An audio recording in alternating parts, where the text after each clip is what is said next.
BA प्रथम वर्ष की पाठ्य पुस्तक स्वप्न वासुदत्तम नाटक के आज हम षष्ठ अंक का अध्ययन करेंगे। षष्ठ अंक का प्रथम श्लोक। षष्ठ अंक के प्रथम श्लोक में राजा जब उसको घोषवती वीणा की प्राप्ति हो जाती है तब वह घोषवती वीणा को याद करके कहता है कि हे घोषवती वीणा, तुम कानों के लिए मधुर स्वर देने वाली, देवी वासवदत्ता की जंघाओं तथा स्तन युगलों पर सोई हुई पक्षियों के झुंड द्वारा मल बिखेरे गए दंड वाली वीणा, तुम कैसे भयंकर जंगल में रही हो।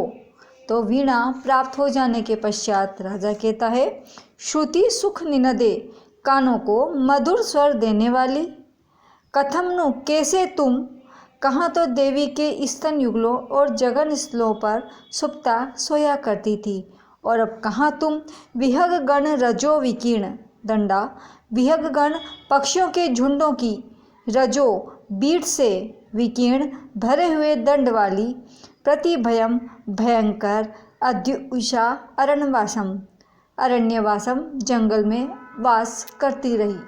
कहाँ तो तुम देवी वासवदत्ता के स्तन युगल और जगन स्थलों पर सोया करती थी, कहाँ तुम भयंकर वन में पक्षियों की बीटों से भरे हुए दंड वाली होकर के उस भयंकर अरण्य में निवास करती रही।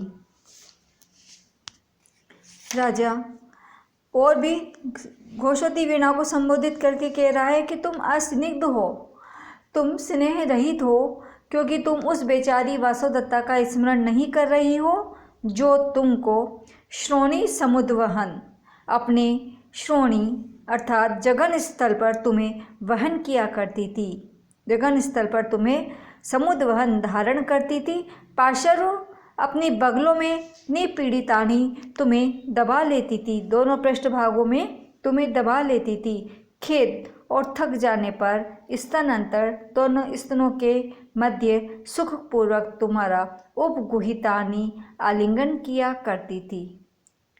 मामचे उद्देश्य, मुझे उद्देश्य कर मुझे लक्ष्य बनाकर विरह में परिदेवितानी विलाप गाया करती थी, और वाद्य अंतरेशु, वाद्य के बीच बीच में सस्मितानी मुस्कुराहट युक्त कथितानी वचन कहा करती थी। ऐसी उस देवी वासवदत्ता को क्या तुम याद नहीं करती?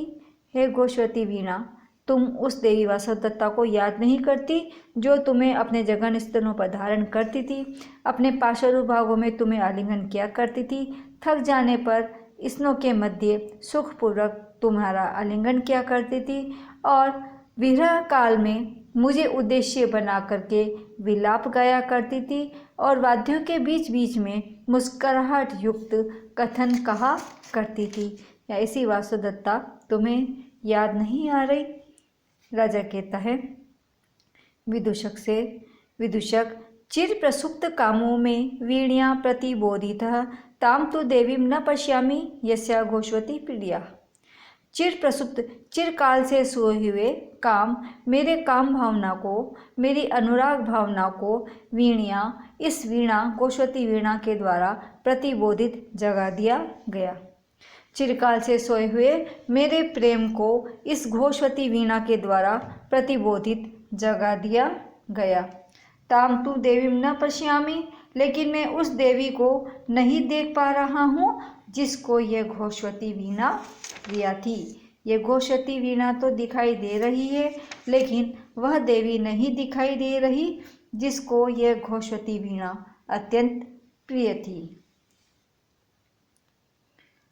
उज्जैनी राजा के यहाँ से, राजा प्रद्योत के यहाँ से धायमा, कंचुकी इत्यादि राजा के उज्जैन के पास वत्स देश में आते हैं। उन्हें राज्य प्राप्ति की बधाई देने के लिए राजा पद्मावती से कहता है, किं वक्ष्यति इति हृदयं परिशंकितं मे, कन्या मया अपि अपहता न च रक्षिता सा, भाग्ये चलेश महद्वाप्त गुणों अपघात, पुत्र पितुर्जनित रोष इवास्मि भीतः। राजा कह रहा है पद्मावती से, किं वक्ष्यति, क्या कहेंगे वे लोग जो उज्जैनी से पधारे हैं, वो मेरे बारे में क्या सोचेंगे इति ऐसा सोचकर मेरा हृदय परिशंकित हो रहा है, आशंका युक्त हो रहा है कि वो लोग मेरे बारे में क्या कहेंगे। कन्या मया अपि अपहता, मैंने उनकी कन्या वासवदत्ता का अपहरण कर लिया। न च रक्षिता सा, फिर भी उसकी रक्षा मैंने नहीं की। भाग्य चले, चंचल भाग्य के कारण मैंने उनके गुणों का अपघात कर दिया। मैं उनके प्रति गलती कर बैठा। चंचल भाग्य के कारण मुझसे यह महान अपघात हो गया, गुणों का अपघात हो गया। मुझसे यह गलती हो गई और मैं अभी महासेन से उसी प्रकार डरा हुआ हूँ जिस प्रकार एक पुत्र अपने पिता के क्रोध से डरता है। जिस प्रकार पुत्र पितुर्जनित पिता के उत्पन्न क्रोध से भीता अस्मि डरा हुआ होता है, उसी प्रकार मैं भी महाराज प्रद्योत के प्रति अपराध करने के कारण डरा हुआ हूँ। मेरा हृदय सशंकित है कि वासवदत्ता के पिता महाराज महासेन मेरे बारे में क्या कहेंगे। मैंने उनकी पुत्री का अपहरण भी किया, उसकी रक्षा भी नहीं की, और चंचल भाग्य के द्वारा अथवा भाग्य की प्रतिकूलता से मैंने उन गुरुजनों के प्रति, महान व्यक्ति के प्रति मर्यादा का उल्लंघन किया। ऐसा मैं पिता के क्रोध को उत्पन्न करने वाले पुत्र के समान उनसे डरा हुआ हूँ। इसके पश्चात कांचुकीय आता है और आकर के वह कह रहा है, कांचुकी कह रहा है कि संबंधी के राज्य में यहाँ आकर मुझे महान प्रसन्नता हो रही है।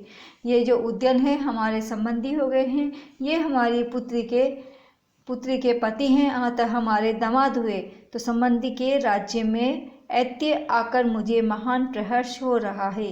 किंतु स्मृता पुनर्नृपसुता निधन, किंतु नृपसुता राजकुमारी वासवदत्ता के निधन को स्मृत्वा याद करके विषादः दुख भी हो रहा है।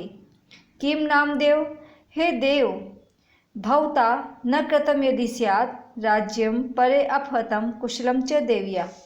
हे भाग्य, तुम्हारे द्वारा क्या अच्छा नहीं किया होता यदि अपहरण किए हुए राज्य के साथ साथ देवी की कुशलता का समाचार भी मिल जाता।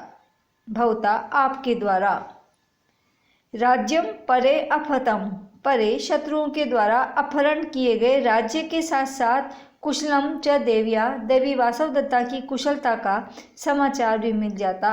तो हे देव, हे भाग्य, भवता आपके द्वारा, किम न कृतम स्यात्, क्या नहीं किया होता, आपके द्वारा कितना अच्छा किया होता यदि राज्य के साथ साथ देवी वासवदत्ता के जीवित होने का समाचार भी प्राप्त हो गया होता।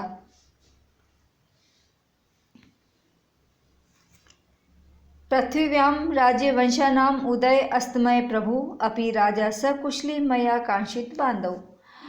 बड़े बुजुर्गों के लिए सबसे पहले उनके स्वास्थ्य की कुशल क्षेम पूछी जाती है।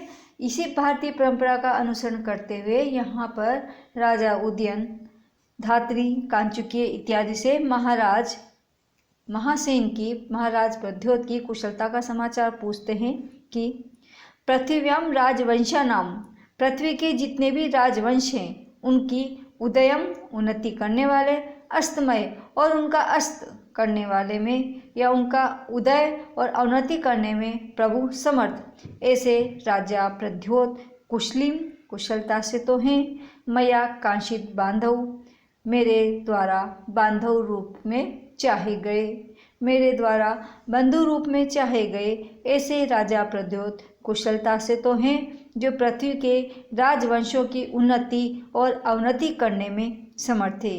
पृथ्वी में रहने वाले, पृथ्वी में जो हैं राजवंश, उन उत्पन्न श्रेष्ठ राजवंशों की उन्नति करने में भी समर्थ हैं और शक्ति संपन्न बनाने में समर्थ होकर शत्रु बनाकर विनाश करने में भी समर्थ हैं। ऐसे मेरे द्वारा चाहे गए वे महाराज स्वास्थ्य आदि से कुशलता से तो हैं। धन्यवाद।